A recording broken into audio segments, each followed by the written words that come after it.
Dust rolled across the open fields like tired breath. Curling through the chill air as daylight faded over the plains, Lila's legs trembled beneath her. Every step a battle between instinct and exhaustion, 15 years old, yet worn thin like someone 3 times her age. She moved with the fragile determination of someone who had survived too much and hoped for too little. She didn't know where she was running to, only what she was running from, and for her, that was enough. For months, she had worked on that traveling livestock farm. Not out of choice, but under threat, a misplaced payment by her distant uncle, a promise her guardians never kept. And suddenly she was debt to be worked off, tossed into labor with cruel hands and crueler voices waking before dawn, feeding and pushing cattle. Lifting hay bales heavier than her own frame, Lila learned quickly that childhood was not a luxury she was allowed. Her palms were split and raw, her back lined with bruises, her spirit bowed like a branch in winter when she finally escaped. She didn't feel triumph, only fear. With trembling fingers she held the stolen crust of bread she'd tucked inside her coat. Crumbs clinging to her lips, breath came shallow and ragged. The wind bit at her, urging her forward. But her legs no longer listened after miles of stumbling through open land with no sense of direction. Her knees buckled. She collapsed onto the hard earth, cheek pressing against gravel as darkness threatened to swallow her whole silence. Except for her shaking breaths and the distant creak of saddle leather, a horse approached, not rushed. Not loud, but steady. Then footsteps. Boots stopped beside her. Lila forced her eyes open and blinked against the blur. A tall, broad figure stood over her, blocking the sun, a man hat tipped low, jaw framed with stubble, eyes shadowed with something not harsh, but heavy. A rancher, his coat worn from years of work, his posture steady like someone used to carrying burdens. Caleb Carter wasn't a man easily shocked. Life had taken its fair share from him, his marriage, his chance at children, and the quiet future he'd once believed in. Yet something about the girl on the ground struck deep. She wasn't just hungry, she wasn't just tired, she was scared in the way that only someone who had learned to fear everything could be. He crouched, speaking gently, as though the wrong tone might shatter her completely. "You hurt?" No response. Her lips tried to move, but they trembled too much to form words. He saw the way she flinched when he reached to move a strand of hair from her face. Fear, trauma, too familiar in his own reflection. Once upon a time, different story. Same kind of brokenness. Caleb could have turned away. He told himself it wasn't his business. Ranch life was quiet because he kept it that way. No complications, no risks of getting attached, no memories sneaking up in empty hallways. But leaving her, there wasn't an option a decent man could live with carefully. He lifted her, feeling how light she was, like holding bones and breath. He wrapped her in his coat and placed her on the horse in front of him. Her head rested against him unconsciously. Seeking warmth she didn't trust but desperately needed, the ride back to his ranch was silent, broken only by the wind and the distant cry of hawks. Caleb didn't know who she was or what storms brought her to his land. But as he held her steady, one truth rooted itself deep. Some souls don't cross your path by accident. He didn't know it yet, but in saving her life, he was about to discover his own wasn't nearly as finished or empty as he believed. Warmth was the first thing Lila felt when she woke, not pain, not cold, not the sting of a boot or the snap of a command, just warmth. The quiet room around her was still, holding the soft scent of wood polish and fresh linen. Morning light seeped through thin curtains, painting gold across the quilt tucked over her. For the first time in months, she didn't wake on dirt or scratchy straw for a moment. She almost forgot she was supposed to be afraid. Then memory rushed back like a strike to the ribs. She sat up so fast the quilt fell, breath sharp, eyes scanning for danger. Strange room, strange bed, strange safety. Her heart slammed against her chest in panic. She swung her legs off the bed, intending to run, but they buckled. Hunger and fear left her dizzy just then. The door creaked open. A gentle, older woman with silver hair and a warm smile stood there holding a tray. "Easy now, honey," she murmured in a voice that sounded like warm soup and rocking chairs. "You're safe here. No one's gonna hurt you." Lila didn't believe that easily, not anymore. She stared. Brace-like posture returning. Hands tightening into fists as if she still expected to defend herself, Miss June set the tray down. Bread, eggs, a glass of warm milk, food that wasn't stolen or rationed or tossed at her like scraps. "Eat if you can," June encouraged softly. "Your body needs it." Lila hesitated, eyes darting to the door as if a man might storm in any second to snatch the plate away. Then, hands shaking, she reached for the bread. She didn't eat it. She hid it under the blanket. Instincts sharpened by months of survival. Food wasn't eaten. It was saved for the moments when kindness disappeared. June noticed but said nothing. Only offered a sad little smile. She'd seen behaviors like this before. War orphans long ago. Broken children who believed comfort was temporary and safety a trick. Lila didn't want pity, but June didn't pity her. She cared. There was a world of difference downstairs. Caleb Carter sat at the kitchen table. Boots still muddy from early chores, he had already spoken to the sheriff anonymously that morning. Masking his voice, he didn't want questions, didn't want. Lila dragged into a system before she could even stand steady. He wasn't sure how long she'd stay, but right now, she needed shelter more than bureaucracy. He heard footsteps, soft, hesitant. Lila had made it downstairs. Hugging the wall like she expected someone to shove her aside, June guided her gently, but kept distance, allowing the girl her space. Caleb looked up. Their eyes met, not a word exchanged. Yet the room felt full of unspoken things, fear, skepticism. A flicker of hope neither dared trust. "You can stay as long as you need," he said simply. Voice rough but steady. He wasn't good at gentle words, but truth that he could give. Lila didn't respond. She stood there barefoot, clutching the edge of her shirt. Trembling, Caleb saw the subtle flinch when he shifted his chair. He saw the shadows under her eyes, and the distrust clinging to her like worn fabric. She was a bird who had been caged too long. Open sky terrified her. "House rules," he continued, slow and steady, not wanting to startle her. "No one raises hands, no shouting. You eat. You rest. You're safe here, that's all." Safety, a word she understood but had never lived. Lila didn't thank him, couldn't. Gratitude required belief, and belief had been beaten out of her instead. She gave the smallest nod, barely there, but real. Caleb looked away then, not from coldness, but because emotion pulled too tightly at his eyes. He busied himself with his coffee, pretending not to notice how hard she fought not to cry. Healing would not come easy. Trust would not bloom overnight. But inside a quiet ranch house, for the first time in a very long time, Lila had more than survival. She had a beginning.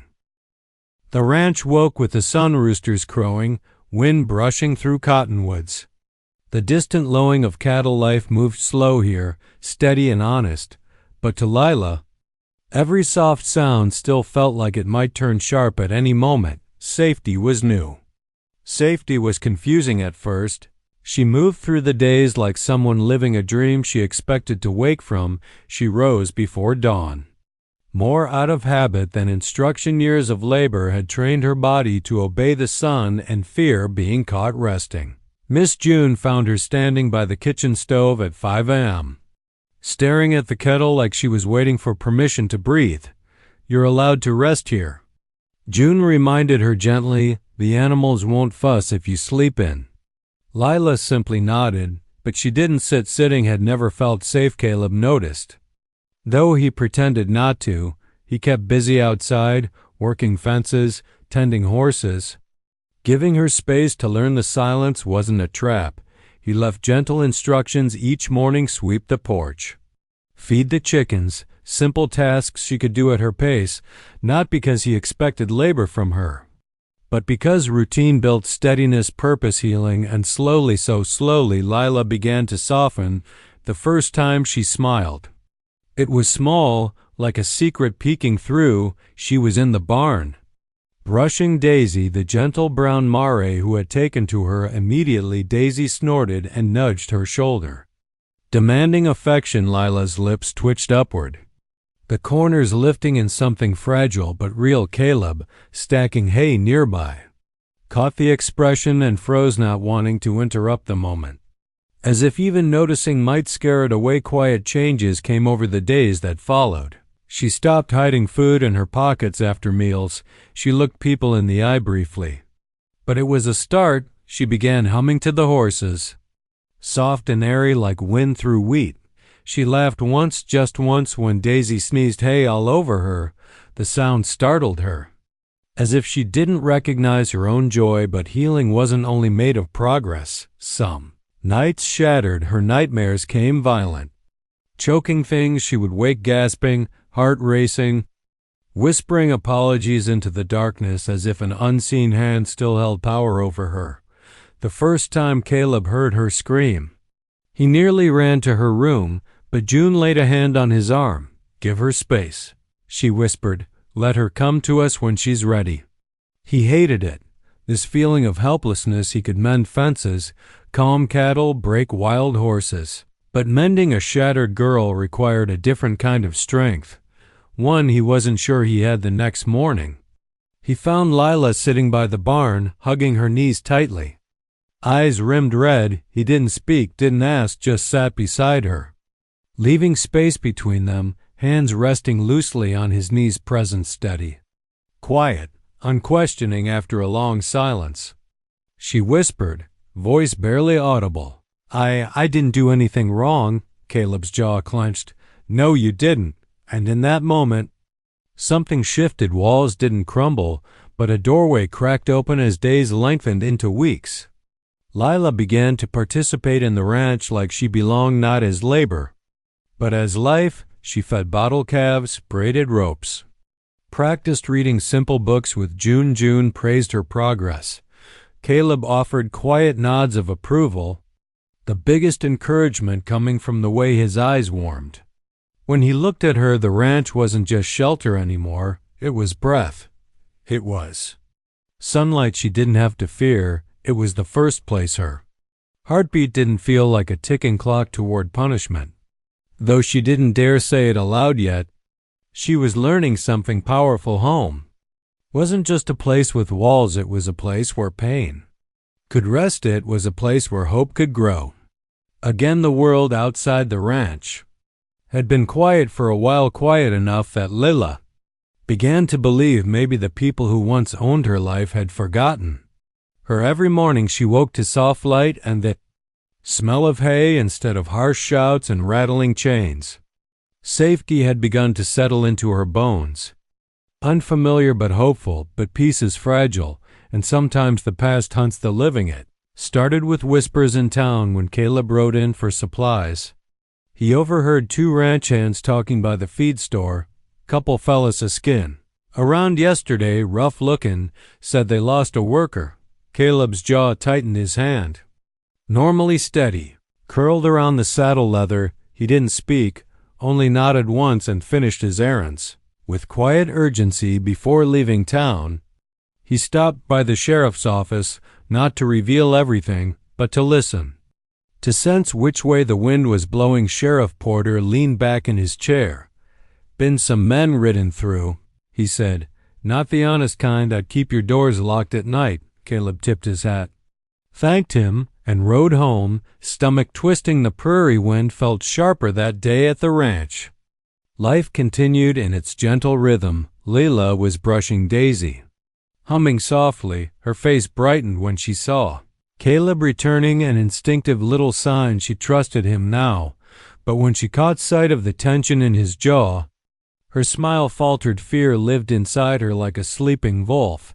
It didn't take much for it to wake. "They're looking," Caleb said quietly to Miss June that evening, out of Lila's earshot. "We need to be ready." June's face hardened. Age hadn't dulled her spirit. "We'll protect her," she said. "She's ours." Those words made something deep in Caleb's chest ache. Pride, fear, and love woven together night fell stars spread across the sky, and sometime past midnight, the dog's bark, not the bark of greeting, the bark of warning, Lila jolted awake. Heart-pounding shadows flickered outside her window boots on gravel, voices low. Sharp, threatening, she pressed herself into the corner of her room. Fists clenched against trembling legs, memory crashed over her rough hands. Orders barked, the world small and cruel again downstairs. Caleb opened the door only halfway. 2 men stood there, hard eyes, unshaven jaws. Cruelty written in their posture. "Evenin'," one drawled. "We're looking for a girl, ours got away." Caleb's jaw locked. "Don't know any girl of yours," the man smirked. "Saw tracks leadin' this way, you sure?" Behind Caleb, June stood with her hand near the rifle, leaning behind the doorway, not raised, but ready. Caleb stepped out onto the porch, shutting the door behind him, a quiet threat in that simple gesture. "You lost a child," he said, voice low. "Not a possession, sheriff's already aware, leave." The taller man sneered. "You think you can hide her?" "She's property." Caleb moved then, not violently, but with steel in his stance. "Say that word again," he warned, "and you'll regret it." For a tense heartbeat. The dark bristled. Then the men backed up, muttering. Retreating into the night, but not giving up. Footsteps faded, hoofbeats echoed. Silence returned, but it was no longer peaceful inside. Lila stood on the stairs, trembling, tears flowing silently. She had heard enough, seen enough. The past had found her again. Caleb met her eyes, not with pity, but with a vow. "Nobody's taking you," he said simply, not loud, not dramatic, but honest, solid, a promise spoken from the soul. Lila believed him, not because she thought the danger was gone, but because for the first time in her life, someone stood between her and the world with no strings attached. She didn't run to him. She didn't collapse. Instead, she wrapped her arms around her own body and whispered, "I don't want to go back." Caleb nodded once. "You won't?" Outside, the wind shifted, storm coming, but this time she wasn't facing it alone. Morning sunlight crept over the ranch like a blessing, warm and steady, but inside the house, the air was tight with the fragile stillness that follows fear. The night's encounter lingered in every corner of Lila's mind. She hadn't slept. Shadows still clung to her thoughts like the echo of chains she no longer wore. Yet, when she came downstairs, there was something new on the table waiting for her. A plate of warm biscuits, a glass of milk, and next to them, papers. Legal papers. Caleb's voice came gentle but steady, like the soil beneath tired roots. "They won't stop looking," he said, "and I won't always be enough to keep him away, not legally." At least, Lila stared at the papers. Guardianship petition. Her heart stumbled. The idea of belonging somewhere was overwhelming, beautiful, and terrifying in equal measure. For months, she'd lived in survival mode. The thought of someone wanting to keep her, protect her, not use her, felt unreal, like a fragile dream she was scared to touch. "Are you sure?" she whispered, voice trembling. "You don't have to." Caleb shook his head slowly. "I don't do things I don't mean." It wasn't a grand speech. He wasn't a man of fancy words, but truth vibrated in his simple tone. Lila blinked quickly. Fighting tears, she had learned to hide emotions, to swallow them so they didn't bring punishment. Now they threatened to spill. Uninvited but honest, the process wasn't instant. It wasn't easy. The sheriff came to take official statements. Child services visited, brows furrowed as they inspected the tidy ranch, the tidy girl. The man who worked too hard and spoke too little. Lila clung to her courage, clutching the small wooden horse Caleb had carved for her anchor. They asked her many questions. Did she feel safe? Was she forced to work here? Did she understand what guardianship meant? Every time she answered softly but firmly, "I'm safe here. He never hurt me. This is home." Those were the hardest words, not because she doubted them, but because saying them out loud made them real, and real things. could be lost, but something miraculous happened. Next, the town rallied ladies from church brought casseroles and quilts, just in case the child services folks needed. Proof of community support. Ranch hands delivered boots, school books, a warm coat. Even old Mr. Hayes, who barely spoke to anyone, tipped his hat to Lila one morning and left a basket of apples on the porch. "Welcome to Carter Ranch." "Miss," he murmured before riding off. Belonging wasn't loud. It was soft and steady, like a steady hand on your back saying, "Keep going."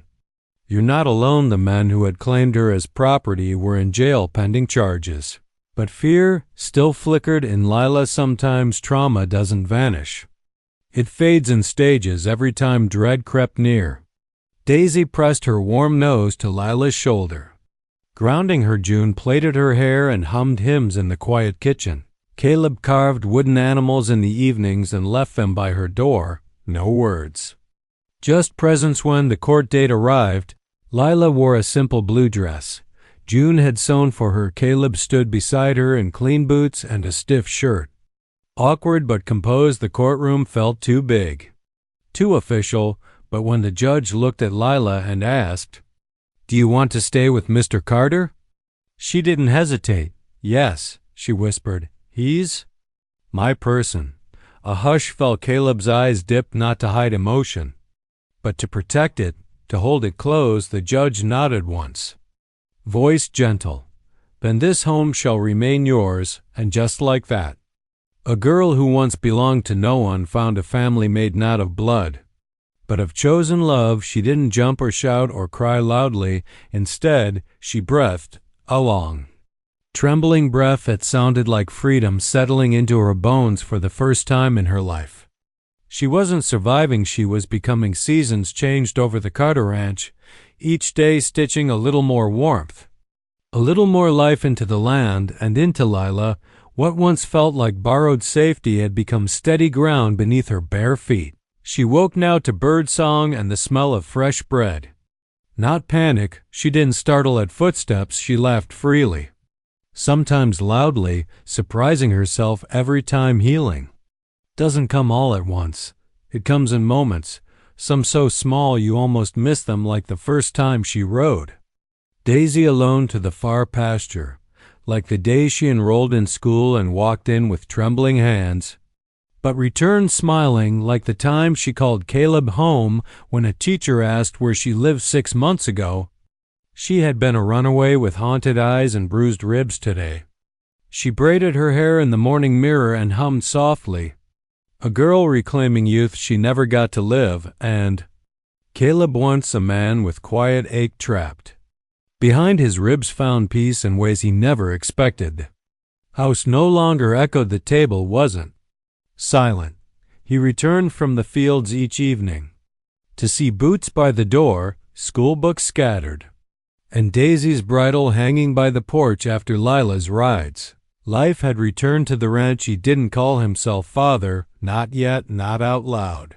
But sometimes when he watched her from the porch, brushing Daisy or chasing June's chickens, his chest tightened with something deep and raw and grateful.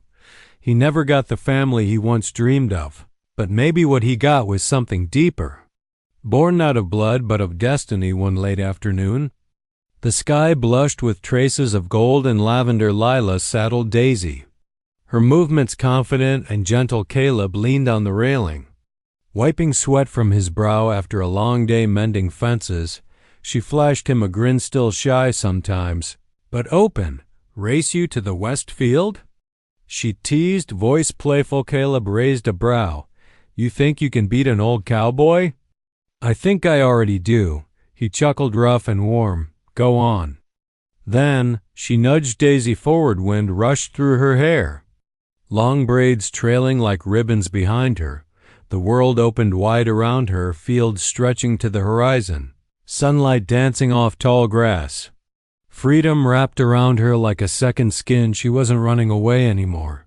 She was running toward life. Caleb watched, his heart swelling with a rare, quiet. June joined him, wiping her hands on her apron. "That girl saved you as much as you saved her." She said he didn't respond with words he didn't need to. His eyes, once hardened by loss, were soft now, brimming with something like wonder. Later that evening, Lila returned, cheeks flushed, hands smelling of hay and sunshine. She sat beside Caleb on the old porch swing he'd finally fixed after years of it sitting crooked. He handed her a warm mug of cocoa. "You ever think about the future?" he asked casually. She nodded. "Sometimes. What do you see?" She looked down at her boots, then up at the horizon where dusk kissed the land. A hopeful quiet filled her voice. "Horses. School, maybe. Maybe becoming a vet. I want to help animals the way Daisy helped me." Caleb swallowed thick emotion. "You'd be good at that." Silence settled, but it wasn't empty. It was full. Rich, steady. Lila leaned her head slightly against his arm. "Shy but certain. Thank you," she whispered, "for letting me stay, for fighting for me, for choosing me." Caleb exhaled, slow and deep. "I didn't just choose you, kid, you chose me back." The last of the sun slipped below the horizon, painting the ranch in twilight peace. Fireflies blinked in the grass. Daisy snorted softly in the barn, and on that quiet porch, two people who once believed life had passed them by discovered the truth. Family isn't always found where you expect it. Sometimes it's built in silence, healed in slow breaths, and sealed in moments of everyday grace. Lila had been rescued, but more than that, she had risen. She had claimed her future. She would never walk through life alone again.